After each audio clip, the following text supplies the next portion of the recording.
Dr. Dre, the record producer and rapper whose real name is Andre Romelle Young, recently revealed that the brain aneurysm that hospitalized him in 2021 led to 3 strokes within his 2-week hospital stay. "It's just something that you can't control that just happens," Dr. Dre said during a March 14 interview on the podcast, The Life of Mine with James Corden. Dr. Dre said he asked his doctors how he could have prevented his aneurysm, but none could give him any answers. They did, however, tell him that he had high blood pressure, which, if left untreated, is a risk factor for brain aneurysms and a leading cause of stroke. "I had no idea that I had high blood pressure or anything like that. I'm lifting weights, I'm running, I'm doing everything I can to keep myself healthy," he said during the podcast. High blood pressure in black men, that's just what it is. They call it the silent killer. You just have no idea. More on stroke risk among black people. There's a big gap between black and white stroke victims. It's a major health concern. The type of stroke that occurs after a brain aneurysm ruptures is called a hemorrhagic stroke. It happens when a weak spot on an artery in the brain balloons with blood, the aneurysm, and bursts, damaging surrounding brain cells with pressure, according to the CDC.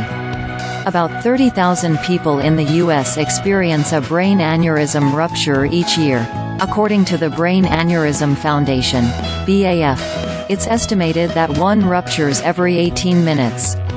Data show that ruptured brain aneurysms account for 3 to 5% of all new strokes, the BAF says. It's also known that 1 in 4 stroke survivors go on to have another stroke, according to the American Stroke Association. Meanwhile, an estimated 6.8 million people in the U.S., or 1 in 50 people, have a small, unruptured brain aneurysm that does not cause symptoms, the BAF says. They only become problematic when they grow large and burst. The more common type of stroke is called an ischemic stroke. It occurs when blood supply to part of the brain is blocked or reduced, the CDC says, preventing oxygen from reaching brain tissue and causing brain cells to die. Familiarizing yourself with the symptoms of stroke can save lives because early treatment is critical to a person's survival and quality of life.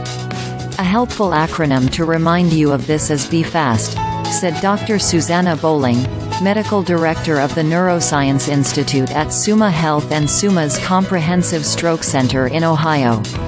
A common saying in the stroke community is, "Time is brain," Bowling said, because it takes only 5 minutes for neurons in the brain to start dying.